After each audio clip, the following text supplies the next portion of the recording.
Story 1. Am I the a-hole for telling my sister-in-law why I've missed her wedding ceremony and therefore ruining her wedding evening? I, 24 female, have a brother who's getting married to Victoria, 25 female. Vic and I have a very good relationship. Last year, my brother proposed. Vic took the lead for all the wedding preparation because she's taking a gap year between jobs. My brother easily supported both of them and the wedding. So, whenever we have questions about the wedding, she's the person we need to talk to. Important background info. I'm allergic to nuts and coconuts. I don't need an EpiPen, but I have massive diarrhea. Last time I had a reaction, I was so dehydrated I needed to go to the hospital. For the wedding day, we have a caterer planned for an only family brunch. Then it's the ceremony, and then we have a celebration with all the guests. So, for the meals at the wedding, I texted 2 months in advance to Vic to ask if I would be able to eat and told her my specific food allergies in case she forgot. I told her that if not, I would be able to bring my lunch and eat amongst everyone without any problem. It's something I do sometimes at big family gatherings because I don't expect everyone to be extra careful every time for me. Vic told me that everything should be fine. 4 days before the wedding, I texted again to be sure, and she said that the menu does not contain any of my allergens. Wedding day on the family brunch, I started to feel bad in my tummy. I privately asked the chef if anything contained any nut/coconut, and lo and behold, the sauce for the egg contained coconut. I excused myself and went back home 20 minutes away from the venue. After this, well, you can imagine, the toilet became my best friend. I spent the next 5 hours on the toilet. I texted my brother to excuse myself, that I won't be able to come to the ceremony, and I would try to come to the celebration. So, around 8 hours after the brunch, I was able to go back to the celebration. I gave my wedding toast to my brother, and after, Vic came to me and asked why I was absent from the ceremony. I told her that the brunch did contain coconut, and I spent the whole day on the toilet. I'm glad I was able to come back to the ceremony and did not need to go to the hospital. She then left back to my brother and spent the rest of the evening talking to guests. Next day, I received many texts from my brother saying I was an a-hole to tell her during the wedding day that she was responsible for me being sick and that I should have told her some lies to make her happy. He told me she cried the whole wedding night about this. Since then, I received texts from family members, friends, bridesmaids who called me a butt for ruining her wedding night.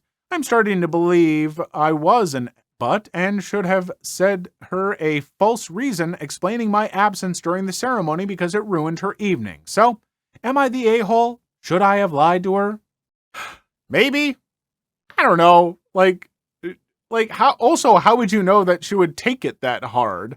Like, maybe you could have put it in a way like, it turns out that there was some stuff in it. Who knew, or maybe the chefs added it last minute or whatever, or maybe they just forgot, like, if you put it in a way where she's just like, where were you? And you were just like, there was coconut in the food.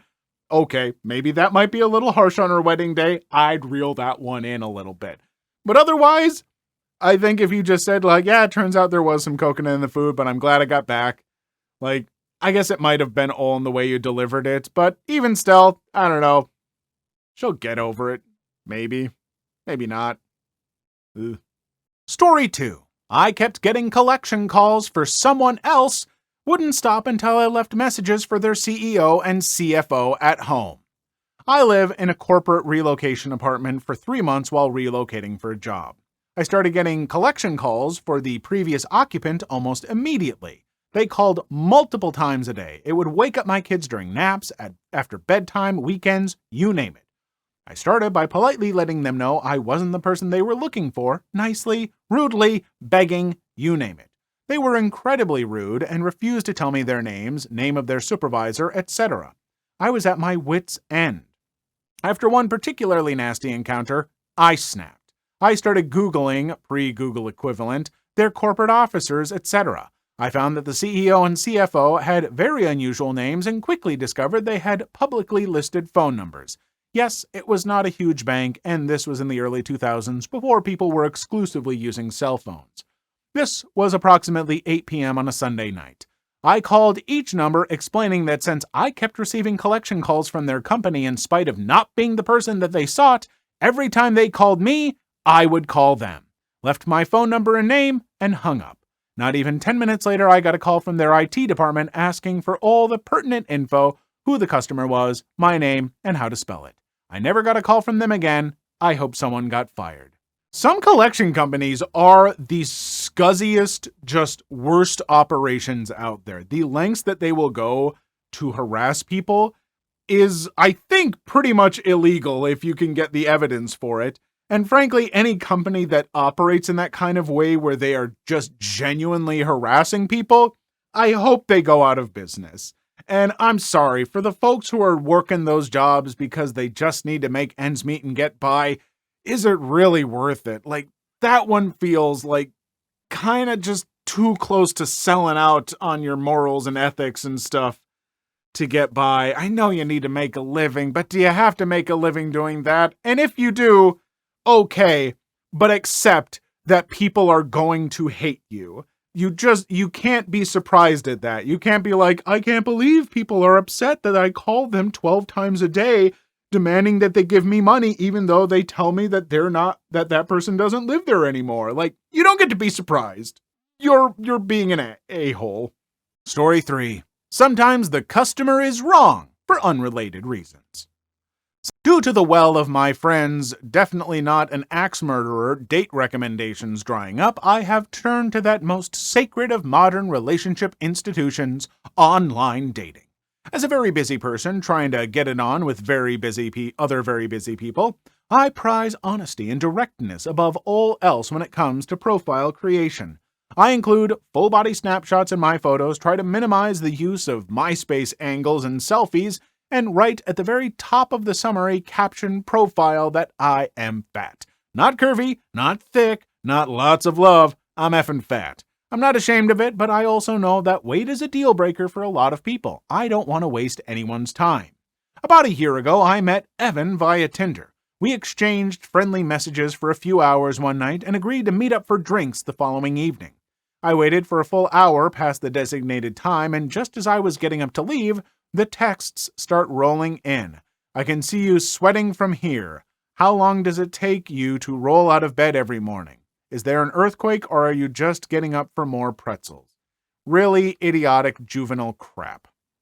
4 separate numbers commenting on things like my clothes, which clued me in that the senders were nearby. This went on for 15 minutes before I finally saw Evan trying to hide in a corner table and giggling with a group of buddies. I made eye contact, saw that he saw me, and then walked out. The texts keep up until I blocked the numbers a few hours later. I ran into, I'm guessing, Evan about 3 weeks later. We got on the same elevator and he tried really hard at being super interested in the emergency phone instructions. I just confronted him and he admitted it was just some game that him and his friends play. He knew I was fat before agreeing to meet up. They all did because that's what they do. Match up with fat women, then either ghost them or troll them at the meetup.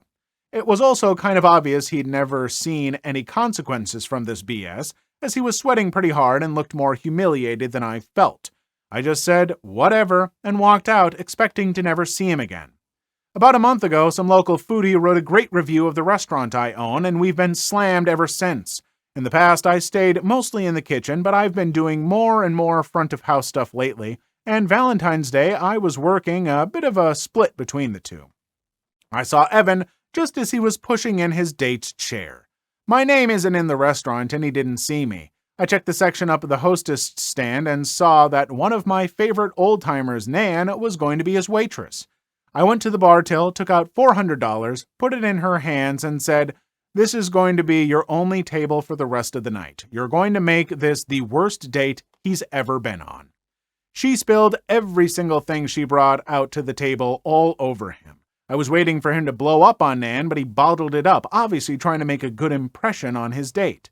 She seemed like a perfectly lovely lady. I told Nan to make sure everything was good for her and terrible for Evan. She poured ice water on his D. She smacked the back of his head with the edge of a tray, spilled soup on his shirt, dropped every fork he asked for. I personally oversalted his food, used the crap liquor for his drinks, used flour instead of sugar on his dessert. To be honest, I don't know why he didn't just walk out. He must have really wanted to F this woman. Finally, he cracked, demanded Nan find the manager and bring her out. I was only too happy to emerge from the kitchen with my chef's coat and say, "What? I'm not about to admit I've been planning out all night." I would have said hi earlier, but I didn't want the earthquake to disturb your dinner.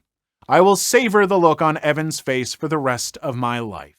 He was a little too flummoxed to explain, so I pulled up a chair to the table and introduced myself to his date, Amanda. Told her how I met Evan, showed her some fun old messages. Then I gave her a voucher for a free meal on her next visit and told Evan to get the F out and never come back. He deleted his Tinder profile. First off, what kind of absolute garbage, degenerate human being do you have to be to where a fun game of yours is to go and find overweight people on a dating app and basically torment them? That is awful. And quite frankly, I would not have felt the least bit bad if the next part of his story was, then I saw him walk out onto the street and a bus hit him and his legs flew off. Okay, that's way too extreme and silly. I don't know. I hate that there's a person out there who that's a source of fun for them, to be so cruel and disgusting to another human being. I hate that so much. So much. Wonderful for this poster, though, to get that sweet, sweet revenge. I think that's perfect, and I'm very glad that at the end you sat down and made sure Amanda knew all about what kind of person Evan was. And genuinely, I don't actually wish violence on Evan. Sometimes, folks, I exaggerate and get kind of goofy because it's an internet video. Whoa. But I hope that this is a wake-up call for Evan, that Evan actually realizes that being a crap person has consequences. Story 4. Am I the a-hole for screaming at my husband and his sister to get out of my kitchen? My husband's sister, 38, lives with us and our kids. I'm well beyond fed up with her being here because of food issues. That's the only reason. So basically, every single time I make food, his sister will come in and doctor up the food I'm making to her liking. Like I make steak and shrimp the other day, like Applebee's, and she waited until I left the room to put a full stick of butter in my shrimp that was already done, and when I came back in, she goes, "I'm pretty sure that's the taste you were looking for," and completely ruined it. It was trash.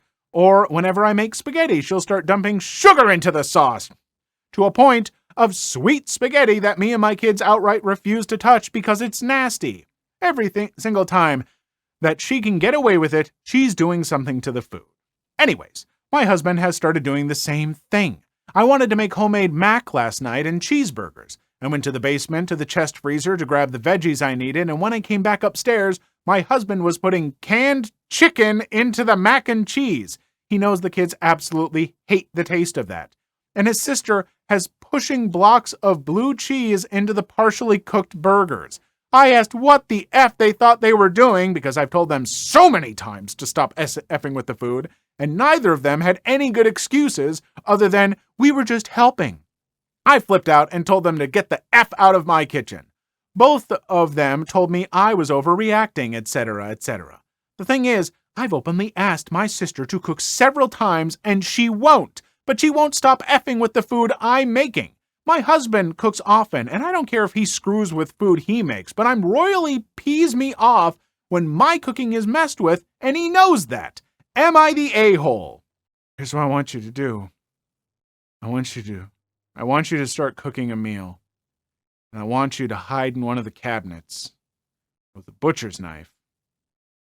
And then the next time one of them tries to put something in the food, chop their hands off, and you put that in the food.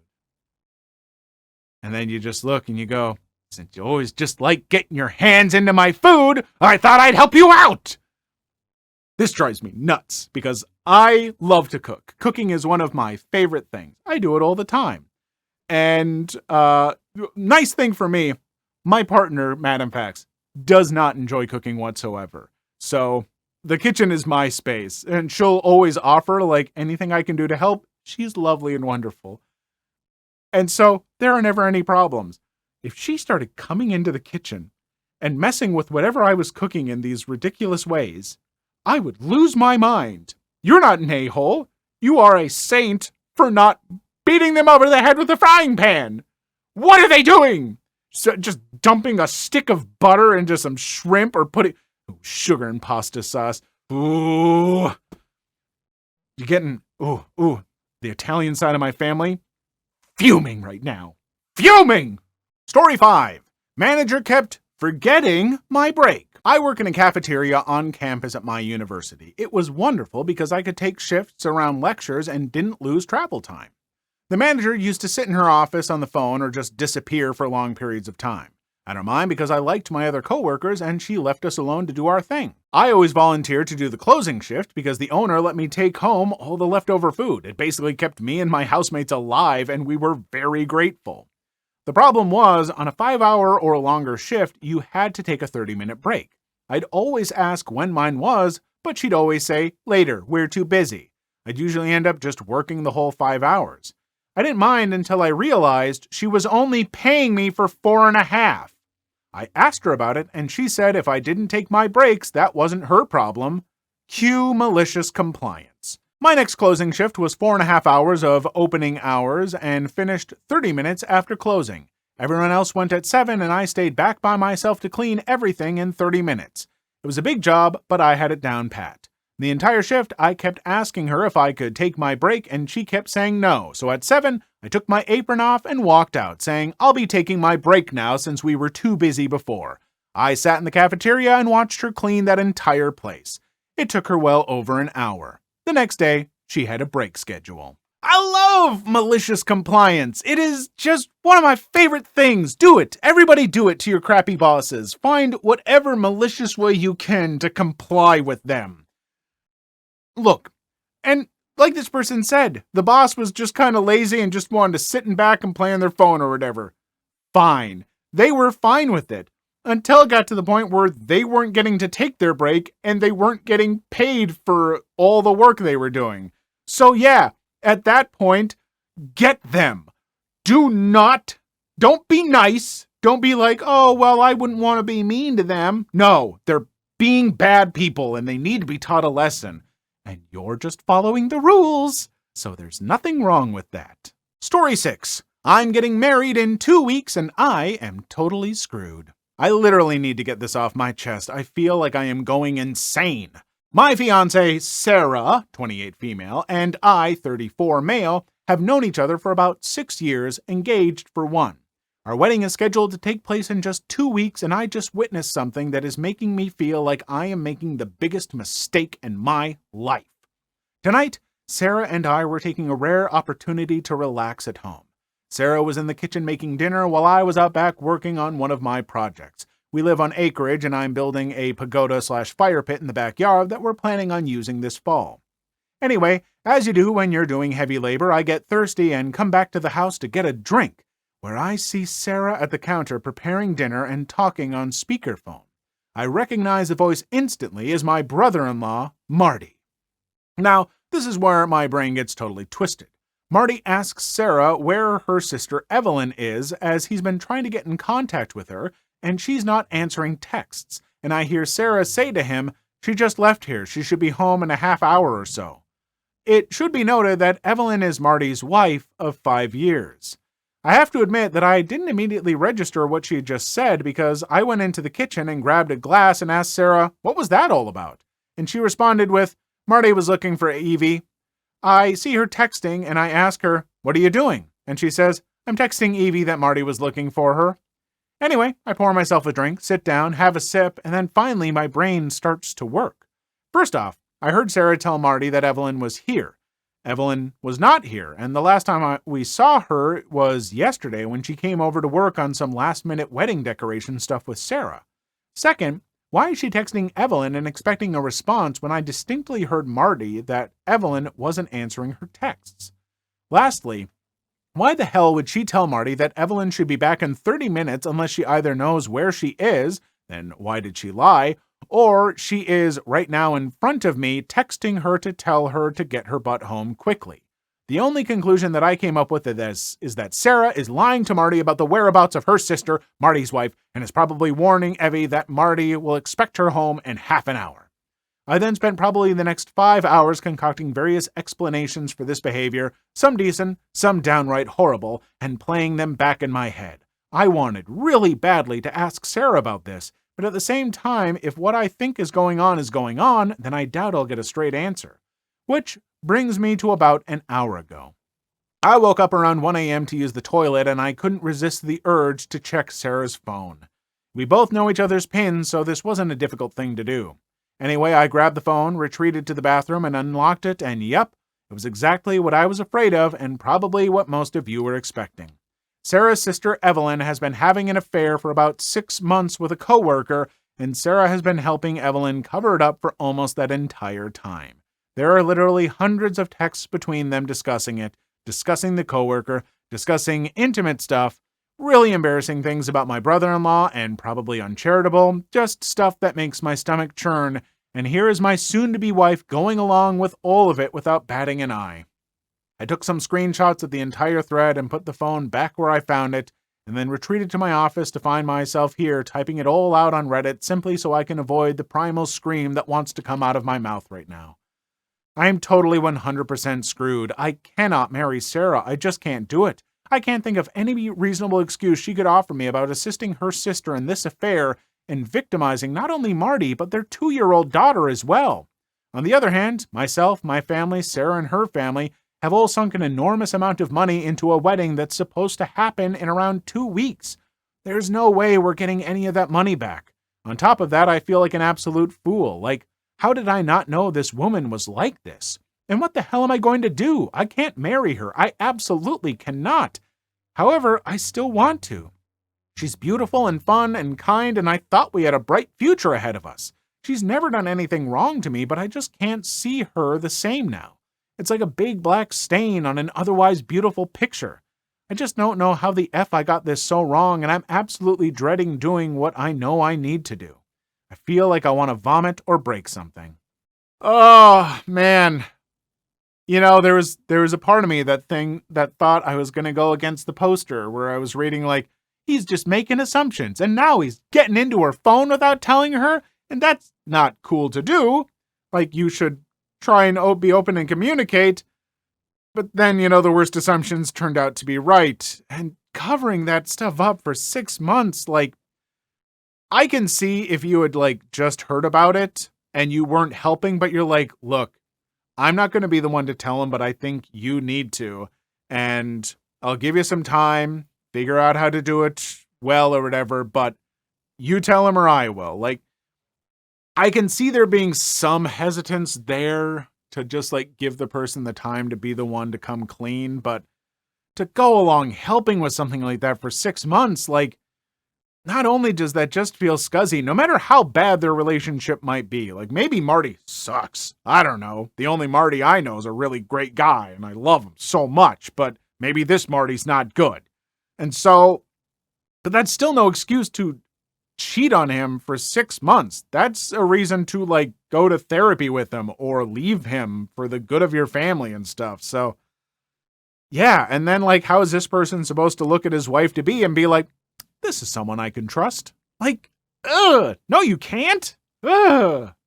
Story 7. My in-laws are suing me for part ownership in my company. This is just happening. It started today. I was served with papers. My husband and I, both male, had issues with them a while back that resulted in us going no contact. I've had my restaurant since I was in my 20s, long before my husband was ever in my life. My in-laws felt that after we got married, it became a family business and they were entitled to ownership. My husband and I have a prenup and postnup that states my husband and his family have no stake in the business, and I am sole owner and they know this and have known this. The issue caused us to go no contact with his family because of their entitled greed. My husband is beyond peed, and my lawyer is assuring me that they will lose. For some reason, I'm laughing about it. Just one more headache I didn't need. What do these people tell themselves that makes them think this is okay and doesn't make them think of themselves like, hey, we really are just the worst. We're very bad people. We're scummy, awful people, and what we're doing sucks. And I guess we're okay with that. I can't imagine a scenario in which they've I know the scenario in which they've justified this, because they are probably bigots or something. I don't know for sure. Maybe there's other reasons that they suck so bad, but I'm gonna go with that they're bigots, and I hope that they don't just lose. Somehow I hope they get countersued and they lose everything. I'm done with them. And to this person and his husband, I hope their restaurant flourishes and they never give a parent to those a-holes. Please leave your story in the comments. I would love to make a video on them in the future. Also, don't forget to like and subscribe.